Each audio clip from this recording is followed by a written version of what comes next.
Mga kamasa, ako ay hindi nakikisimpatya sa Kingdom of Jesus Christ. Nakakahiya na ang mga pulis natin ngayon, di na sila katulad ng dati. Ang imahe ng mga pulis natin ay di na maganda sa paningin ng sambayan ng Pilipino. Masyado na silang marahas. Dati ang mga tao pag nakakita ng pulis tuwang-tuwa dahil may magtatanggol sa kanila. Sa panahon ngayon ang mga tao pag nakakita ng pulis di na natutuwa, bagkus natatakot na o di kaya naiinis. Tayong mga mamamayan ng bansang Pilipinas ang nagpapasahod sa mga pulis na yan, buwis natin ang nagpapasahod sa kanila. Nabudol tayo ni Marcos, di maganda ang pamamalakad niya sa bansang Pilipinas. Sa tingin ba ninyo, sino ang pinagsisilbihan ni Marcos? Ang mga elitista ba? Nagtatanong lang po. Panoorin niyo po ito at nang maliwanagan kayo. Yun lang. Yeah.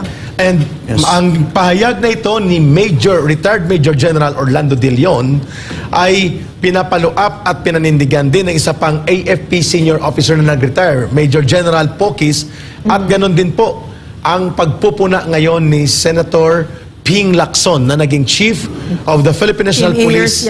Yes, sabi niya, hindi ko maintindihan paano mag-serve ng warrant of arrest kung ma-retrieve natin na ang gamit mo sa iyong intelligence support ay ang machine o instrument rather than correct investigation and intelligence knowledge. So, ibig sabihin, nakikita ni Senator Ping Lacson ang kapalpakan ng pagsisilbi ng warrant of arrest na ito at mukhang ito ay naging daan para sa malawakan at laksa-laksa na mga paglabag sa karapatan ng mga mamamayan.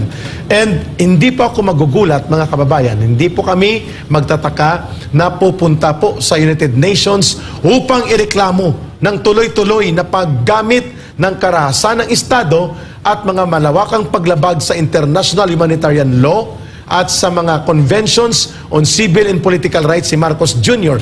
Wawasakin ang paaralan. Winasak na ang Davao Cathedral and Worship Center at sinaktan ang maraming sibilyan at kabataan at dudurugin at gagamitin ang isang religious compound, possibility i-convert ito as temporary police garrison or temporary na mga sites ng military equipment na i-deploy sa Mindanao.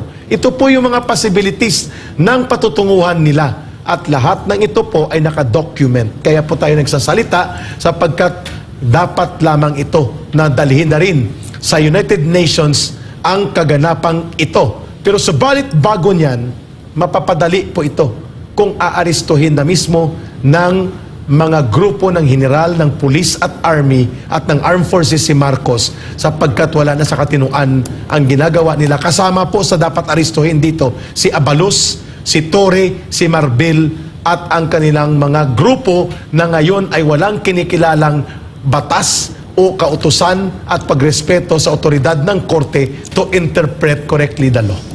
Yes, Ka Eric, at ngayon para mas bigyang tibay po natin ang kahibangan po ng ating gobyerno, panoorin po natin ng ating Pangulo na tila.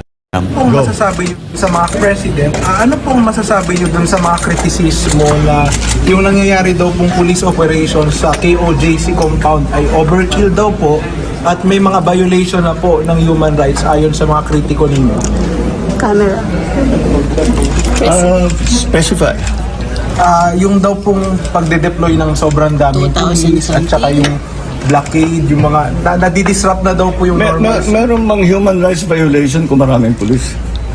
Yun pong sabi nila. I don't think so. There's no... Anyway, the reason we did this was that so that we could maintain the peace.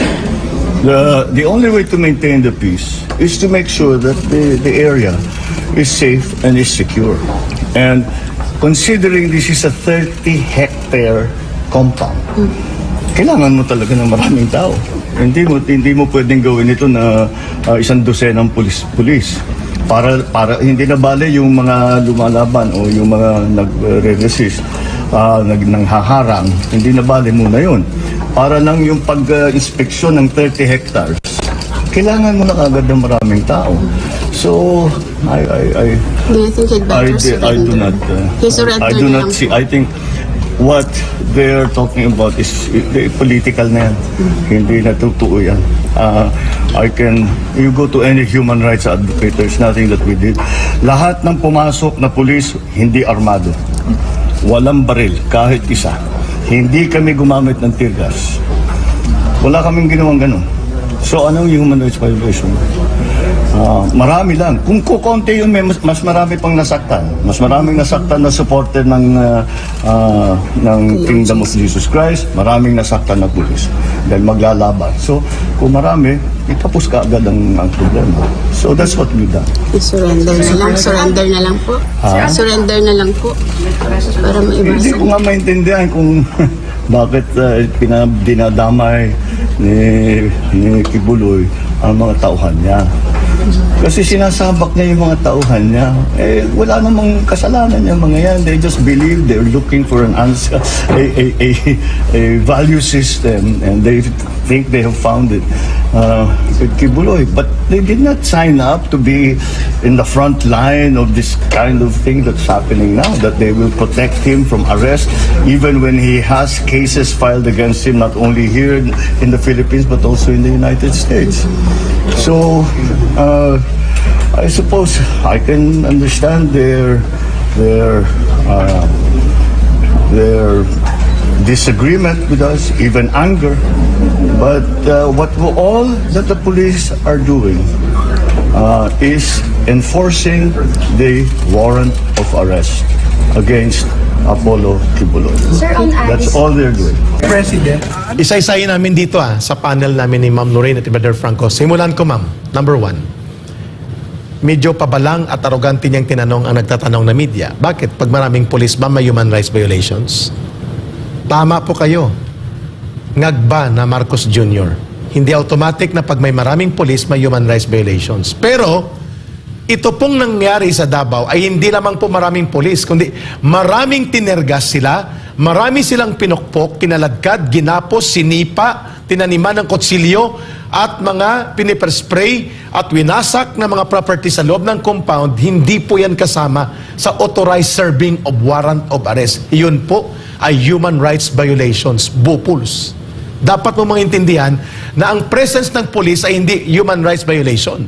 Pero ang ginawa ninyong pangtitirgas na may namatay pa at ito'y documented ang mga nagkaroon ng hyperventilation at related injuries due to chemical reaction sa tear gas, sa flash bomb at sa pepper spray, yan ay human rights violation. Number 2, yung pinadala ninyong police, dapat alam ninyo kung ano ang operational environment na papasokin ninyo.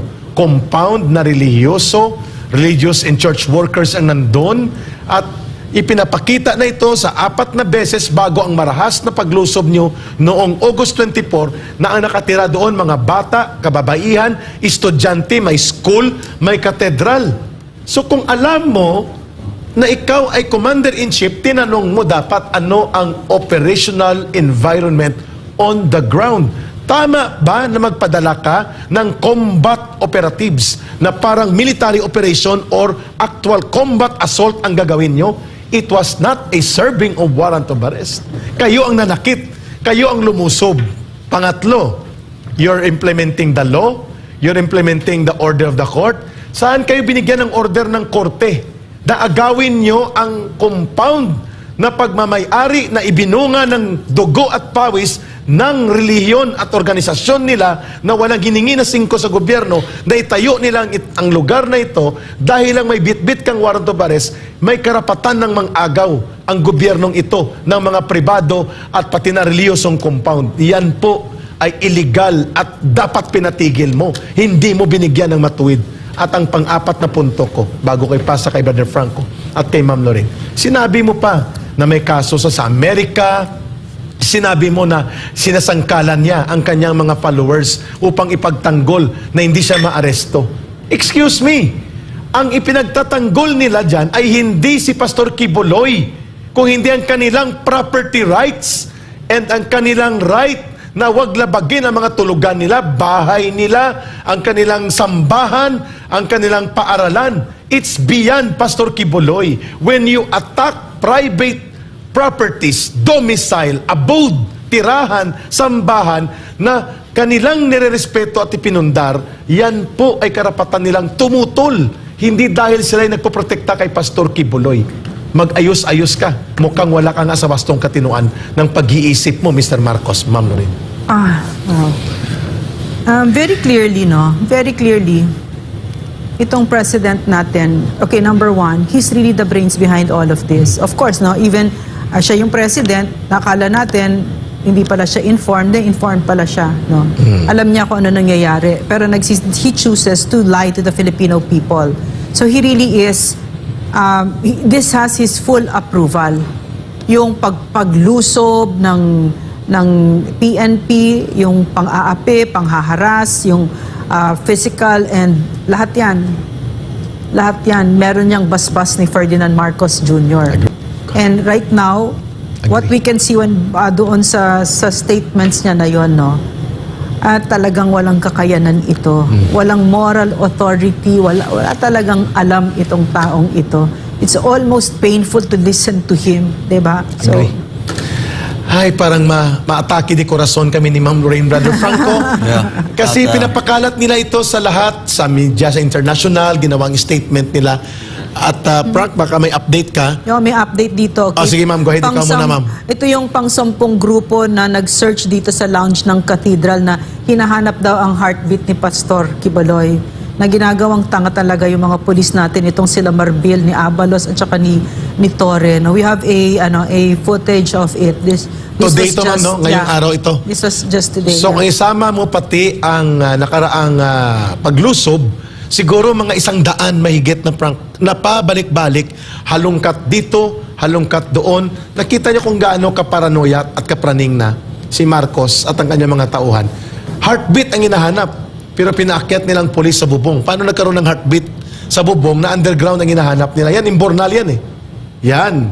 O, so, kung Nakakaawa si naman Pastor ay nandyan, Nakakaaway mga pulis natin kasi habang naggaganyan sila at natutulog sila sa labas, no, na hindi sila komportable, si Marbil nagpa-party kagabi, 'di ba? Oo, tama ka. Nag-concert sila sa Camp Katitipan. Yeah, pakita mo. Ayan, no?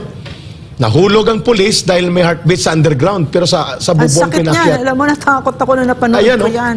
So, mga kababayan, kagabi, imbis na makisimpatya sa dalamhati ng kapwa Pilipino na nawala ng pananambahan na lugar, nagpa-konsyerto po ang PNP gamit ang pera ng mamamayan at kumanta pa si Marbil ng Together Forever ni Rick Astley. At nagsayaw-sayaw pa siya at sinubukan niyang gayahin ang viral moves ngayon na maybe this time na dance move. Mantakin mo yan. Imagine, ano? Nasa gitna ng dalamhati at krisis at ng malagim na karanasan ang mga kababayan natin, and yet, ang chief ng Philippine National Police magpapa-concert. Malapit lang po ito sa Davao Cathedral Compound, ang kanilang Camp Katitipan Regional Office. Isa pa po na gusto naming balikan doon sa binanggit ni Marcos Jr. kanina. Ipasuko na si Pastor at sumuko na siya para huwag nang masaktan ang kanyang mga tao. Ang tanong, bakit nyo Parang sinasaktan? hostage situation, Kaya nga, ano? bakit nyo Hostage. sinasaktan? Yeah. Hostage ba ninyo, hinostage na ninyo itong mga taong ito dahil failure at wala kayong alam sa pagpapatupad ng warrant of arrest? Ang tanong, sino bang nananakit?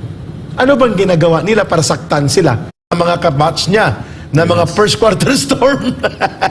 Yan ang ginawa sa amin ng tatay niyan. Nagsorry-sorry pa kami kay Aimee. Yun pala, uulitin at gagawin din ng mas masahol pa ng kanyang kapatid. 4 p.m. to 5 p.m. magdala ng payong, kapote at sombrero, tubig at tinapay, kanya-kanyang tubig at tinapay. Maghanap po tayo ng ating pwestuhan, Liwasang Bonifacio. Kampuhan ng galit at paniningil ng mamamayan para palayasin ang bulok na gobyerno ni Marcos Jr. Yes, Ka Eric, at ito na nga nakikita natin, no? Ito lagi natin binibigyan din na ito yung acid test ng bawat government official. Okay, if you will succumb to this money, join us here. Makiisa ka sa pag-oppress sa KOJC. Dito malalaman o sino maninindigan sa hindi. Dito na natin nakikita kung sino ba ang dapat nating iboto. Mula sa senators, mula sa Congress. Kaya, like what Ma'am Lorraine said, na tanggapin natin, nagkamali tayo sa pagboto kay Marcos, pero pwede natin tong ituwid. Pwede. At ito Bawiin ng pagkakataon. natin. This is now the time na Yeah, magtuwid hindi tayo. pa naman huli ang lahat. Pwede pa rin po tayo magkaisa at ituwid yung ating pagkakamali na naboto natin si Marcos. Magkaisa po tayo. Pwede naman tayo magkaisa eh. It's just a matter of you like really be there at talagang ipakita po natin ang kasi if the armed forces of the Philippines, like what Panelo said, they're just following through chain of command also, let us hope na ang pagkakaisa natin makikisa ang AFP. Yun na lang sa akin.